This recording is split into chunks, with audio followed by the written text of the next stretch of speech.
మేడారం మహాజాతరకు భక్తులు తండోపతండాలుగా తరలి వస్తున్నారు.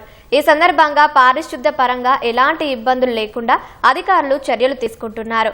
ఇక్కడ పనిచేసేందుకు ఆంధ్రప్రదేశ్లోని మార్కాపురం జిల్లా నుంచి పలువురు కార్మికులను తీసుకొచ్చారు. వారు జాతరలో పారిశుద్ధ్య పనులు నిర్వహిస్తున్నారు. దీనికి సంబంధించి మరింత సమాచారం మా ప్రతినిధి మణికేశ్వర్ అందిస్తారు. మేడారం తెలంగాణ కుంభమేళా భక్తుల తన్మయత్వంతో పునీతలు కావడం ఒకెత్తైతే పారిశుద్ధ్య నిర్వహణ మరోవైపు. తెలంగాణలో జరుగుతున్న ఈ కుంభమేళా ఎంతోమంది పారిశుద్ధ్య సిబ్బంది విధులు నిర్వహిస్తున్నారు. మానవ సేవయే మాధవ సేవయే అనే భావన లాగా పనిచేస్తున్నారు. అట్లాంటి మార్కాపురం జిల్లాకు సంబంధించిన పారిశుద్ధ్య కార్మికులు మనతో పాటు ఉన్నారు. వాళ్ళు ఎలా ఫీల్ అవుతున్నారు వారి మాటలు విందాం. అయ్యా, మీరు ఎక్కడి నుంచి వచ్చారు, ఏం చేస్తున్నారు ఇక్కడ? ఈ పారిశుద్ధ్య పనులు చేయడం కోసం మీకు ఇక్కడ బాధ అనిపిస్తుందా లేదా ఏమనిపిస్తుంది? బాధ లేదు సార్, మాకు దేవసేవలో పుణ్యభాగ్యంగా మేము చేస్తున్నాం. మాది ప్రకాశం జిల్లా, మార్కాపురం కొత్త జిల్లా మాది. మేమంతా 250 మంది వచ్చింది సార్. మాకంతా బాగానే జరుగుతుంది. మేము దేవసేవలో ఫుల్ నిగ్రహమై ఉన్నాం. ఈ పారిశుద్ధ్యం చేయడం, చీపులు పట్టి ఉండడం ద్వారా ఏమొస్తుంది అనుకుంటున్నారు? మాకు 2 సార్ అనుభవం. అమ్మవారిని చూడగలుగుతున్నాము, పుణ్యం సంపాదించుకుంటున్నాం, కూలి సంపాదించుకుంటున్నాం.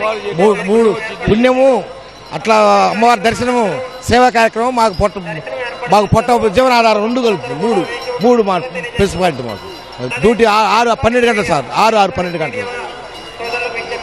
నా పేరు ఆంజనేయులు సార్. ఆంజనేయులు అనే ఒక కార్మికుని సంతోషం. పొద్దున 6 నుంచి సాయంత్రం 6 వరకు అట్లా విధులు నిర్వహిస్తున్నాం. ఇక్కడ బాధ లేదు, ఇబ్బంది లేదు, సంతోషం ఉన్నది, సేవ చేస్తున్నట్టు. ఏమంటావు నీవు? సంతోషం ఎట్లా సంతోషం ఇక్కడ చేయడం వల్ల మీకు ఎట్లా అనిపిస్తుంది? మాకు ఇంత అదృష్టం కలిసి వచ్చినందుకు చాలా సంతోషంగా ఉంది సార్. అందువల్ల మేము సేవ చేయడానికి సిద్ధపడి వచ్చినాము. దానికి మాకే ఇబ్బంది లేదు. చూసుకోవడం కానీ బాగానే చూసుకుంటున్నారు మేస్త్రీలు. బాగా అమ్మవారిని చూసుకుంటా సేవ చేస్తూ ఉన్నాము. అందరూ బాగుండాలని అనుకుంటున్నాం. మేము ఊడ్చేస్తున్నాము, ఆ చేదుర బోదుర అంతా ఎత్తేస్తున్నాము. ప్లాస్టిక్ కవర్లు, ఇస్త్రాకులు, డస్ట్ అంతా ఏది లేకుండా పరిశుభ్రం చేస్తున్నాము. ఎక్కడైనా లేకుండా నీట్గా చేస్తున్నాము. పోయిన కాడల్లా ఇబ్బమ్మవారి చుట్టూ బాగా చేశాము. ఆ దర్శనం ఇచ్చినందుకు మాకు చాలా ఆనందంగా ఉంది. అందరూ బాగుండాలని అనుకుంటున్నాము. అమ్మ, సామక్క సారాలమ్మ అమ్మని ఎట్లా అనిపిస్తుంది నీకు? మీ ఊరు అక్కడ మార్కాపురం నుంచి ఇక్కడికి వచ్చినావు, ఇది మేడారం, ఎట్లా అనిపిస్తుంది నీకు? అమ్మ, చేయాలని వచ్చినాం సార్. పని బాగా అమ్మవారికి సేవ చేయాలని వచ్చాము.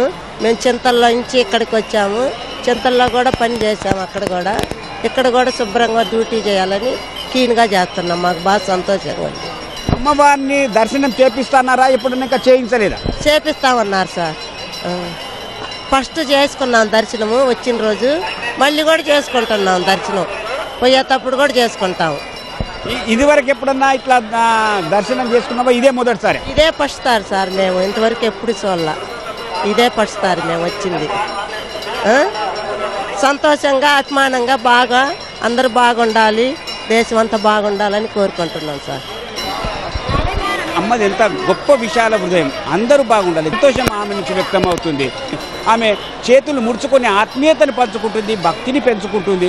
ఈ పారిశుద్ధ్య నిర్వహణ పనులు అనేది ఎక్కడ ఇబ్బంది కాదు, ఒక సంతోషంతో చేస్తున్నామనే ఆనందము అందరిలో వ్యక్తమవుతుంది. ప్రతి ఒక్కరూ జాతరకు వచ్చే వాళ్ళు, పెద్దవాళ్ళైనా చిన్నవాళ్ళైనా వీరిని ఆదర్శంగా తీసుకుంటే జాతరలో ఎలాంటి ఇబ్బంది ఉండదు, ఎలాంటి అపరిశుభ్రతకు తావీదు. కెమెరామెన్ ఇస్మాయిల్తో మణి, కోర్టు, హైదరాబాద్.